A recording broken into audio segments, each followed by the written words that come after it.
Hey guys, welcome back to my channel. My name is Paige if you are new here. Don't forget to subscribe down below if you like my content to see more. Give this video a thumbs up if you do like it.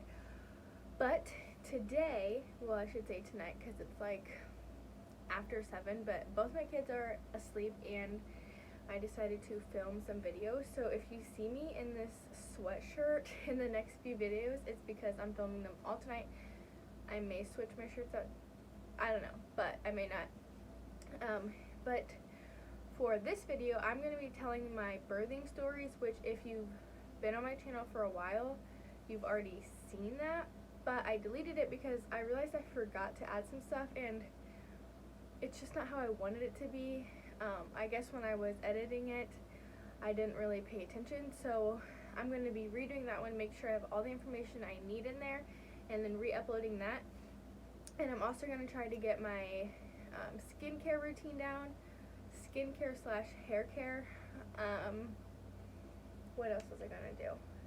Oh, what's in my diaper bag, and the assumptions video. So if you're interested in my birthing stories, just keep watching. Hey guys, welcome back to my channel. So today I'm going to be doing my pregnancy video.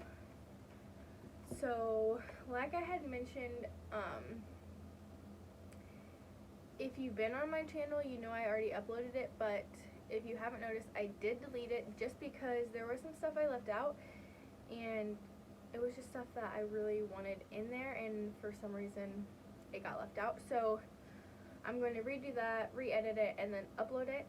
So we are going to start with Addie. So Adelie is my oldest. She is now 3 years old, but I found out I was pregnant with Addie when I was 2 to 3 weeks pregnant, which made for a very, very long pregnancy. We were trying for her. I think it took us like 2 tries. So that's why I found out so early, because I was so excited and I just was testing. So yeah, I found out when I was 2 to 3 weeks pregnant with her. Her pregnancy was, I have 2 kids, so out of both of them, hers was by far my hardest pregnancy. I had morning sickness it wasn't even morning sickness, it was all day sickness, all the way up until I was 35 weeks pregnant. I don't think there's probably like 5 to 10 days out of the 35 weeks that I wasn't sick, and that's pushing it. I was sick all the time, no matter what I ate. Even if I didn't eat, I was just sick all the time with her. There was one time we had just got done eating in the Mexican restaurant in Decatur. So if you know where that's at, I'm talking about El Camino. It's at the other end of Decatur heading towards Fort Wayne.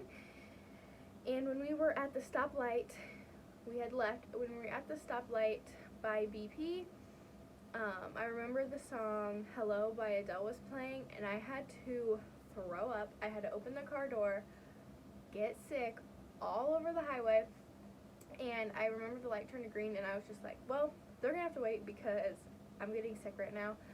And ever since then, I cannot listen to that song without feeling super nauseous. Like, it's terrible.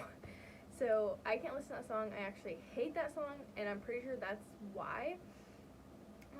But that's just one of the very, very, like, that's one of the many, I should say, episodes of when I got sick. So yeah, that was not fun at all. So up until 35 weeks, I was sick. At 35 weeks, my sickness went away, but then I had contractions start. And when I'm talking contractions, I'm not talking Braxton Hicks. I'm talking full-on labor contractions. I know I was admitted into the hospital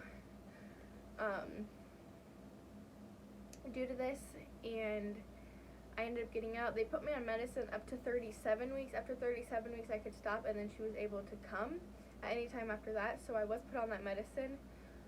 Now I'm going to backtrack real quick. I forget how far along I was, but I remember I was making chili in our house, and I was opening the cans with the can opener, and all of a sudden I out. Christian's mom was there, and she took me to the ER, and that was one of the many times I went to the ER because I was so dehydrated. Thankfully, everything with her was okay, but that was another scary thing, because I couldn't eat or drink anything. I was so dehydrated. I actually lost like 15 to 20 pounds, so what I gained, I didn't really gain.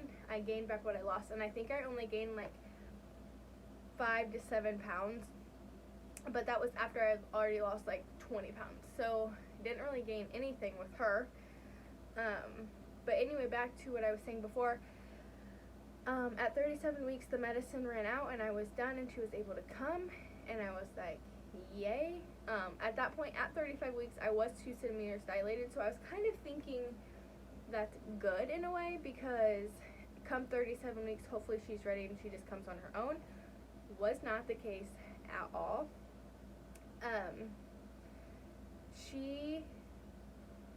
I kept going at this time for my weekly appointments, and I was still barely 2 centimeters dilated, and nothing else was changing.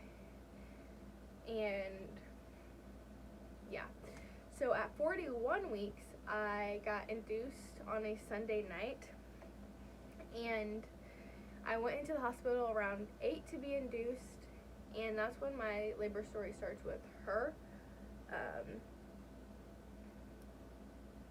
Yeah, I will add a picture of me pregnant here.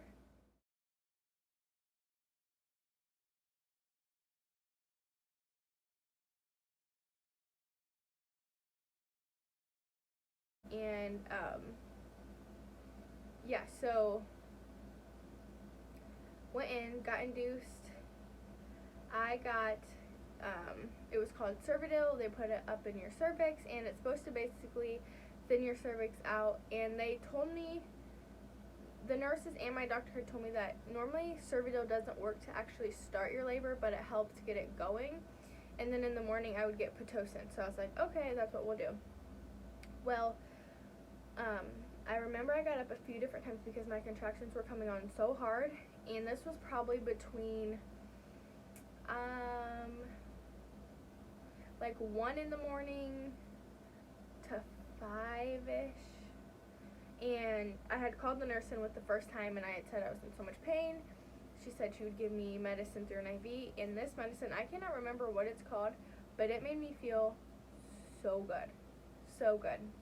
I honestly felt like I was drunk. I felt like if I put my hands up, they would just float.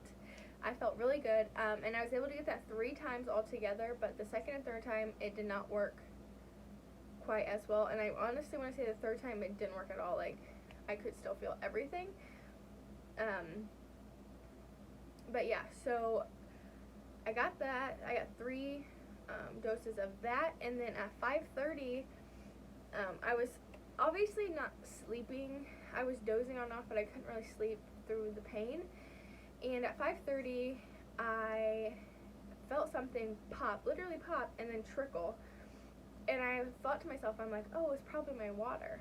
And I'm like, oh my god, it was probably my water. So I'm trying to get Christian up. He's not waking up at all. So I call the nurse in and I say, hey, I think my water broke. So she gets the test strips and she tested it, and she's like, I don't think it was your water. And I'm like, what do you mean you don't think it was my water? Like, you're the nurse, this is what you do. Why, you don't know? And so I was like, okay. And like thinking to myself, I'm like, that was definitely my water. Well, I was like, oh, I'm gonna go to the bathroom because maybe I just peed myself. So I got up to go to the bathroom, and my water broke, like full out, was just gushing. And I finally went to the bathroom. When I stood up from the going to the bathroom, it started gushing out again. Like, I had so much water, it was crazy. And so I told the nurse, I'm like, no, I think it was my water. Pretty sure my water broke. She ended up checking me. She's like, yeah, that was your water. So, awesome.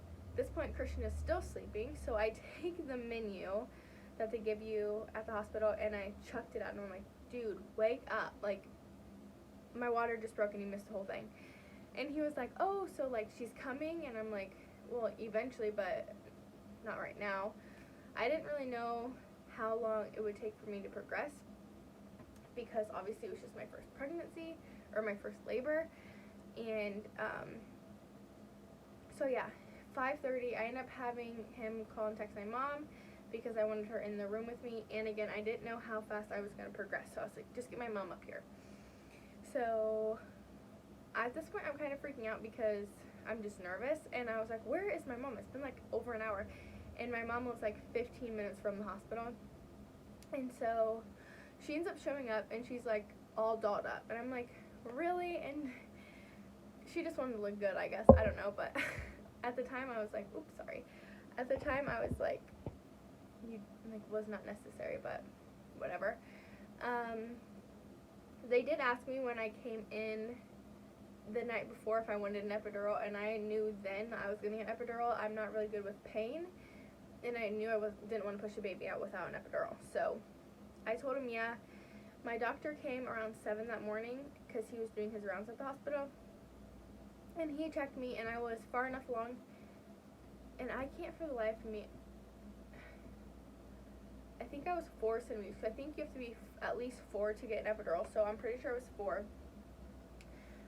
I got my epidural around 9 that morning, and I remember I was having a huge contraction waiting for the anesthesiologist to come up, give it to me, and my mom and Christian were like, hey, do you care if we go get breakfast? And I'm just like, and I think like the look on my face would have been like a clue, like, she's having a contraction, maybe we should leave her alone. No. They asked again, and I'm just like, shh. Like, I was like, go get your damn breakfast. I don't care, just go. So they ended up going to get their breakfast, which, side note, I had told Christian and my mom, I'm like, I'm just going to apologize now for whatever I say and do during my labor, because I know how I can get when I'm in pain, and I thought I was going to, like, break up with Christian, like, I don't know, 20 times, and yell at him and cuss him out or whatever, but that was the only time I ever got mad at them, and that wasn't even bad at all. So I am getting prepped for my epidural, and during my epidural, I had 3 huge contractions, and if you've ever had an epidural or no, you cannot move during your epidural or you could get paralyzed. So I was freaking out, and I was holding on the nurse, and I was like crying, and it's just in so much pain, and yeah, it was kind of not a quick process, but it wasn't very long, and the only thing that actually hurt was the initial shot to numb you, and that didn't even hurt. But when you're having contractions like crazy, you don't care what they do. Put 12 needles in my back, I don't care, make it stop. And Christian and my mom actually missed me having the epidural, which I was kind of upset about, but whatever. So that was around 9 in the morning, and I was probably 5-ish centimeters. And Addie's birth story doesn't have much going on because it was pretty smooth sailing. I progressed fairly quickly. Like, I never had really any issues progressing. So, let's see. Around 3 o'clock, I got checked, and I was like 10 centimeters. Oh, my phone is dying. I was like 10 centimeters, and it was time to push. And at this point, I am so nervous. Like, when I get nervous, like, my stomach feels super sick. Like, I can't stop shaking. I was quivering. Everybody thought I was super cold. And when I finally told them that I was just scared, they're like, you have to calm down. Like, you're gonna stress the baby out. So eventually I calmed down, but I was so scared. I think it was just because, like, I was about to be a mom for the first time, and I was so scared to push the baby out. Which I forgot to mention this at the beginning of the story, but at my first initial pregnancy appointment, my doctor said since I was so small, if the baby was going to be over 7 pounds, I could not push her out natural. And so Christian was over 8 pounds. I was 9'7", so I was banking this baby. I keep telling Addie was going to be a huge baby. I didn't even buy any newborn clothes. That's how positive I was that she was probably going to be at least 9 pounds. So that all came to mind. I was like freaking out.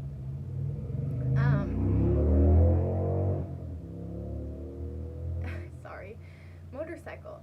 But I was freaking out, got calmed down, and they also told me that the first pregnancy, like the first labor, normally takes at least an hour to push your baby out. So that's what I was kind of like expecting. I started pushing at, let's see,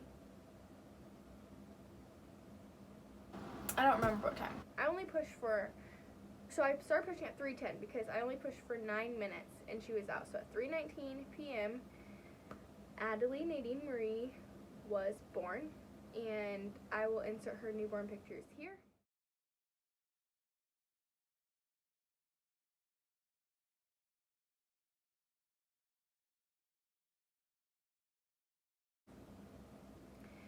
She was 7 pounds, 12 and a half ounces, and 21 inches long. She had a little cone head because we did have a little problem getting her out, but nothing major. So she was born healthy as could be.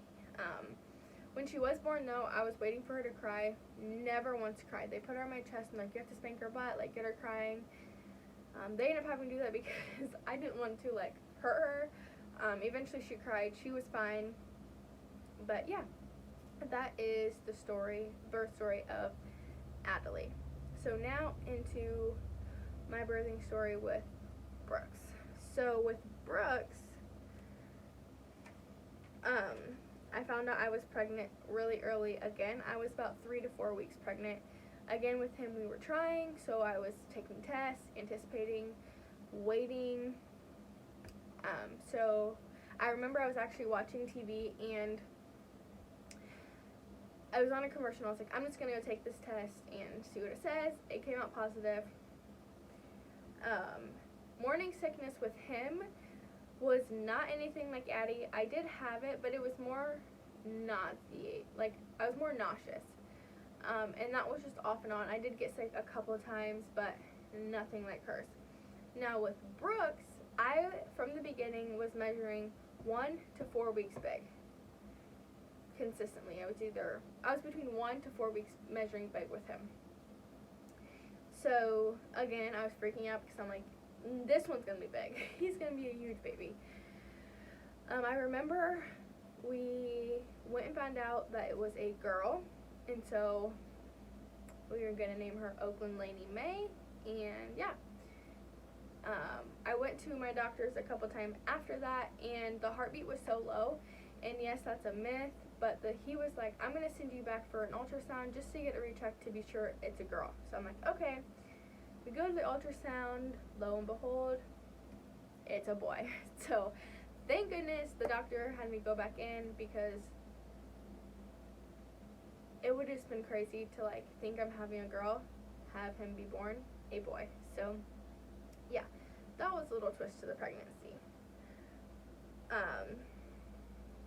But with him, other than him measuring super, super big, I had no issues.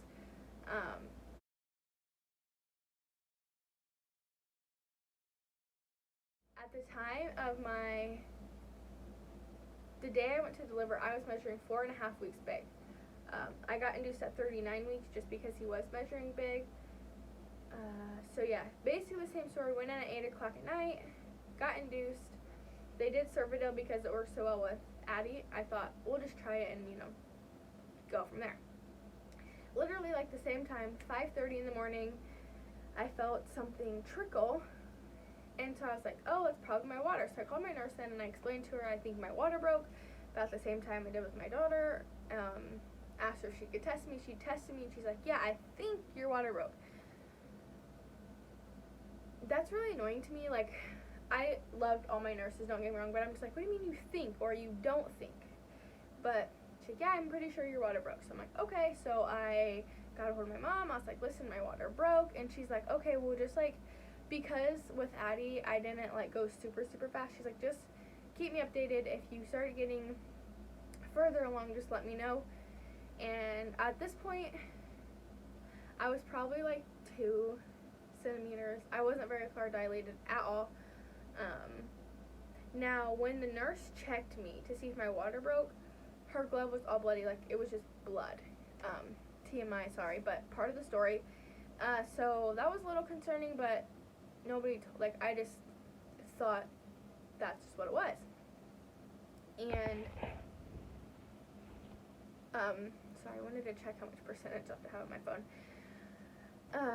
My doctor came in again around 7 to do his rounds. He checked me, and he seemed like super concerned. Like, just, I could tell by his face like something wasn't right.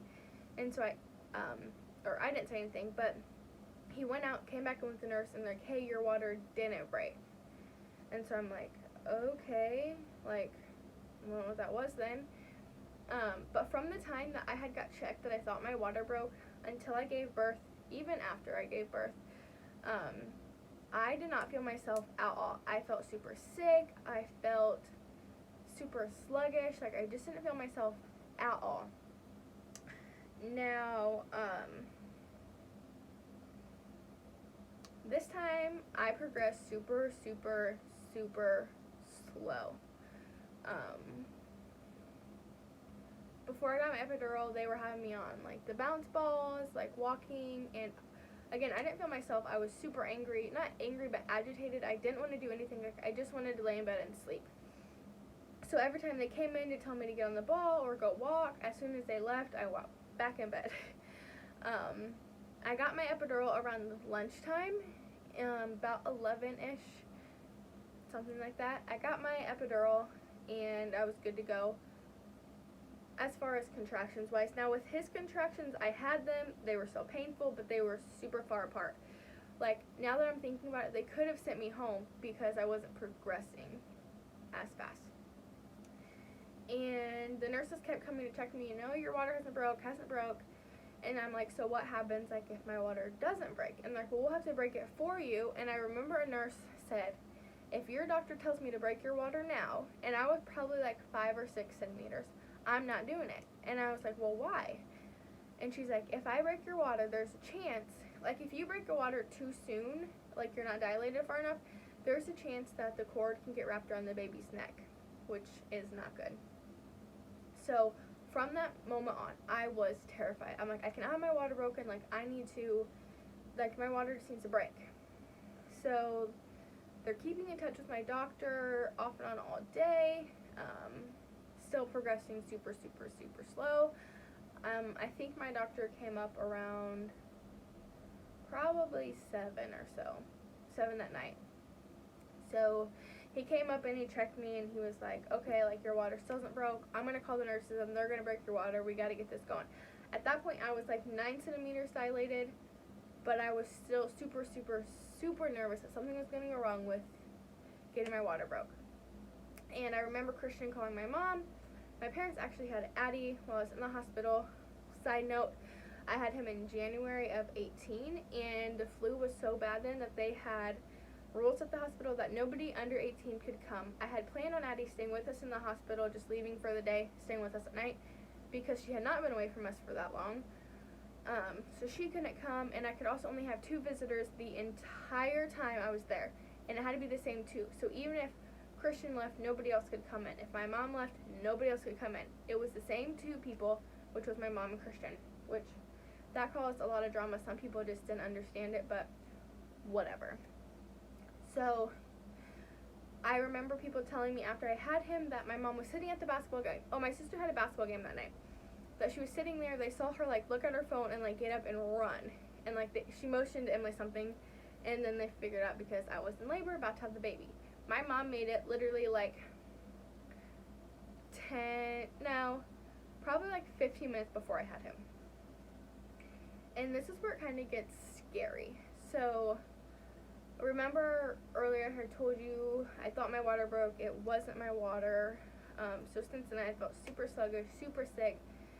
So it was time to push, and I was so exhausted. Like, I was trying to push, but it wasn't much. So I faintly remember them yelling, like, you have to push, like, don't give up, the baby's right here, like, just push him out.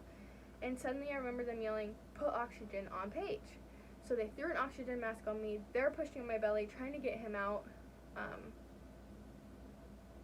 because there was issues. And I actually only pushed for 10 minutes with him, and he was born at 7:47 p.m. So I was in labor almost 24 hours. Well, not really labor, but like from the time I got induced to the time I had him, it was almost 24 hours. Thanks, Brooks. Okay, sorry about that. I got a phone call. So, like I was saying, I was in labor for almost 24 hours with him when he was born. So, when he came out, he was also not crying. The cord was wrapped around him, but they never did tell me where. They ended up getting him to start breathing and crying and all that. And he also had, like right in here, it's like there's supposed to be a bone or like muscle or something there. He doesn't have it for some reason. Something happened, and I mean, it doesn't affect him, but that's one thing that happened. He wasn't breathing / crying when he came out. The cord was wrapped around him. They put him on my chest finally. He was 7 pounds, 15 ounces, and 19 inches long. But I will insert his baby pictures here.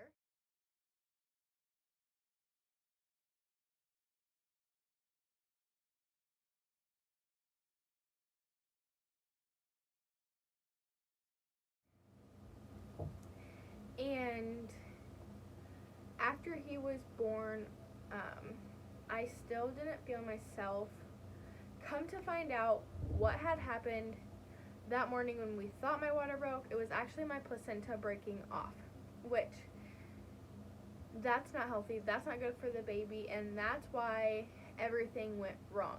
He was losing oxygen while he was in me because the babies depend on the placenta.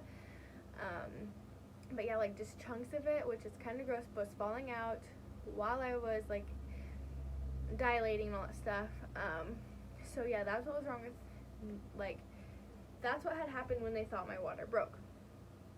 Now, fast forward a couple weeks after I had Brooks, and I still felt super sluggish, like I was just not myself. I ended up going back to the doctor because I was, not to get too much into it, but after you have a baby, you bleed for a while. I was excessively bleeding, that it was to the point where it was concerning. They were doing an ultrasound on me.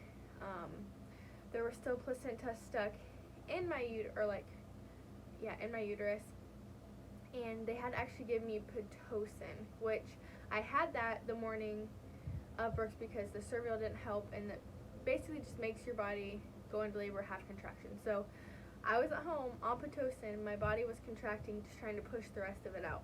So yeah, his labor was a little bit different than Addie's, and yeah, so that is my birthing stories with my kids. Oh, by the way, I didn't say his name is Brooks David Allen, in case you didn't know.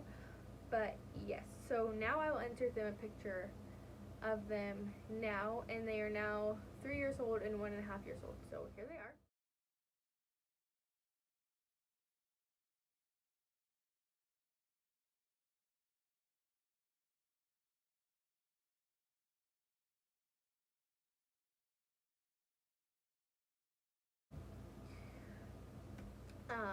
But yeah, that's my birthing story.